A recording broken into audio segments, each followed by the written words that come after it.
የፈለገችውን ነገር ማድረግ ይችል ነበረ።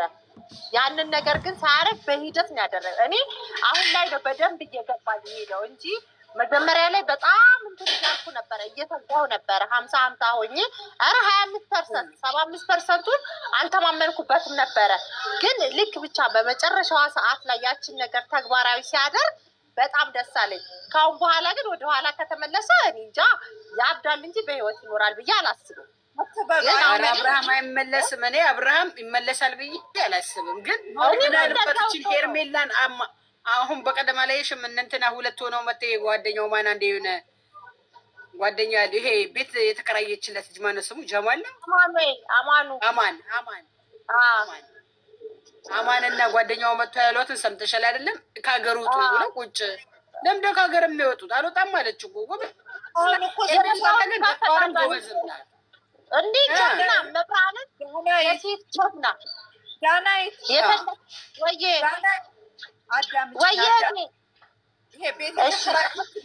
ቤት የተከራየችለት እኮ ተገለበጠባቸው።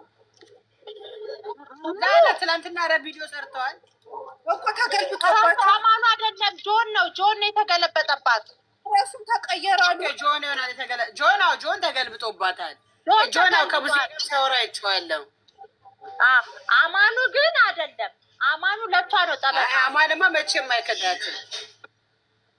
አላውቅም አይክዳትም። ያውም እነሱ የመጣውን እንጋፈጥ አለ እኮ የመጣውን ነገር እንጋፈጥኛ አሉ እኮ።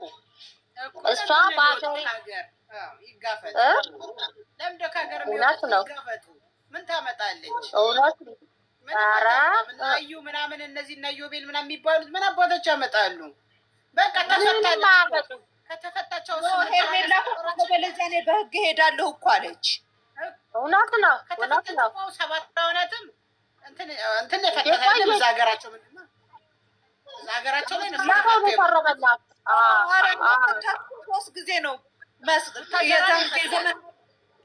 የዘመን መለወጫ ጊዜ አይደለም መለወጫ ጊዜ የዘመን መለወጫ ጊዜ ሄርሜላ ቤት ምሳ መጠታ አልተጣሉም። ከዛ ወረቀት ይዛ አልመጣችም። እንደውም ነው መተው ወረቀቱን አልቀደደችም። እንደገና መጥሪያ ቤት ድረስ ከወንድምየው ጋር ይዛ መጣች። ከዛ እንደገና ሰጣት። ትክክለኛ ፍቺ ያደረጉት ቡታጀራ ላይ ነው። ትክክለኛ ፍቺ ቡታጀራ ነው። ቡታጀራ ላይ በቃ ልጅሽን አሳድጊ ቤት ቁጭ በይ እኔ እወጣለሁ አለ። ልደር ብሎ ሁሉ ሲለምናት በፍጹም አታድርም ሻንጣን ይዘውጣ ብላ አስወጣችሁ። ታይካንች ጋር ለሙር ሲለምናት ይዘራል እንዴ ብላ አስወጣችሁ።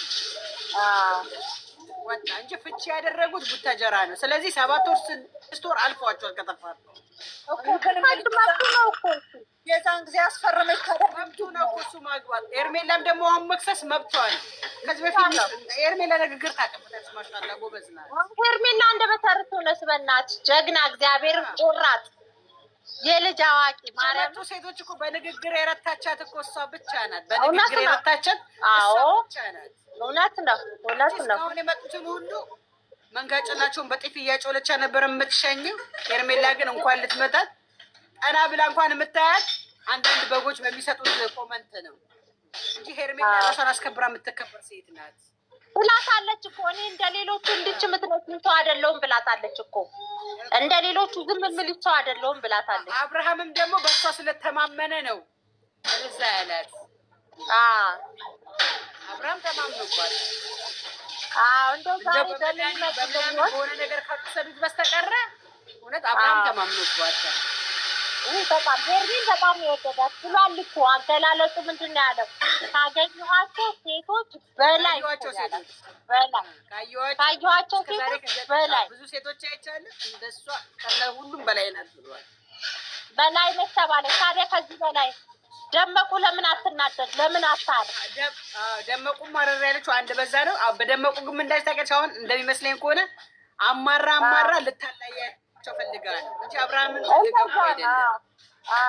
አንተውም መቼም አላቆምም ብላለች። እንዴ እሷ ስራ የላትም እንዴ? ቆይ ምን አውቃለሁ እየይሻት በዚህ በዩቲዩብ እና ማስታወቂያዎች ምን አይነት ዳቢሎስ ናት? በእናትሽ ሰይጣን ይቀናባታል። ብትል እሷ ሲሰለቻ ትተዋለች። ልጁን ሂዶ ካላየላት በምን ታገኛለች? እኔም እሱን ነው የምለው። እሱን ካደረገ ጀግና ሆኗል። ማርያምን እሱን ካደረገ፣ ካላደረገ ግን የሆነ ፍላጎት አለው ማለት ነው። እኔ ይቅርታ አድርጉልኝና እንደዚህ እያለች የሚመላለስ ከሆነ ከይቅርታ ጋር እያልኳችሁ ማንም የለም። በልጅ ቆዳ የተቀበረ ማንም የለም አልኩሽ። አብርሃም ሲኖር ነው ልጁ የሚኖረው። በጣም ጥሩ ብሏታል እኮ እኔ በህይወቱ እንድኖር አልፈልግም ወይ ብሏታል። ምንም ምክንያት የለም። እውነት ነው። ከመጥፎ ሴት የወለደው ልጅ እውነት ነው። ነገ አባቴ ብሎ ከእሷ በላይ እሱን ፈልጎ እንደሚሄድ እርግጠኛ ነኝ። እኔ አለ እኮ መጨረሻ ላይ እኮ ሁለተኛ በእንደዚህ አይነት ርዕስ ብትመጪ አላትኝ። በቃ ልጁ እግዚአብሔር ያሳድገው፣ ነገ አባቴ ብሎ ፍለጋ ይመጣል፣ የዛን ጊዜ እቀበለዋለሁ እኮ አለ። ሁለተኛ መጪ አላት። እውነት ነው። እውነት ነው። እሷ ማታ ማታ የምትተኛው ከሌላ ወንድ ጋር፣ ቀን ቀን የምትፈልገው እሱን። እኔ ደግሞ አሁን እርጉዝ ትመስላለች።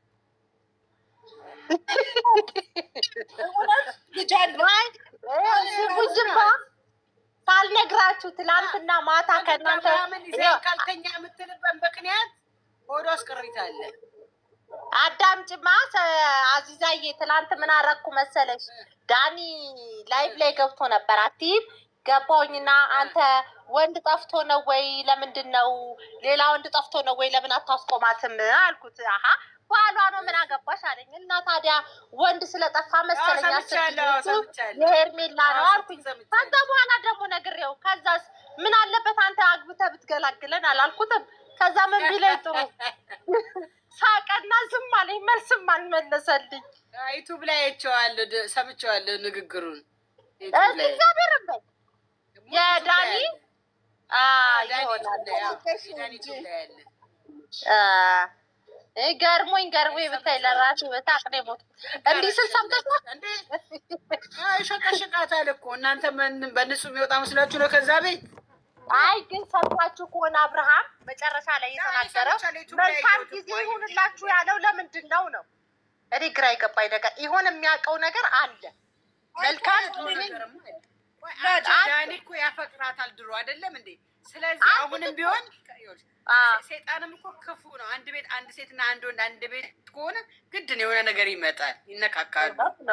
እኔ አሁን ይመስለኛል እርጉዝ ትመስለኛለች።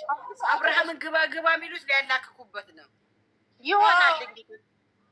ሁለተኛ ልጅ እንወልዳለን፣ ብቻውን እህትም ወንድምም እንወልድለታለን አለችው። አይገርምም? ግን ሲስተሙ ማርያምን እኔ ግድ የለሽም ይሄ በግ የሆነ ልጅ እንዳይገባ እኔም እሱን ነው የምፈራው። በልጁ ምክንያት እንዳይጠቀም ነው የምፈራው። በመሬት በምናምን ታሰክረውና የሆነ ነገር ታደርገውና ግንኙነት አድርገና ይኸው አርግሻ አትበይ። አይመጣም፣ አይሄድባል። ተው የእናት መድያ አትናደጂ። የምናወራው ለምን መሰለሽ ይሄን ነገር የምናወራው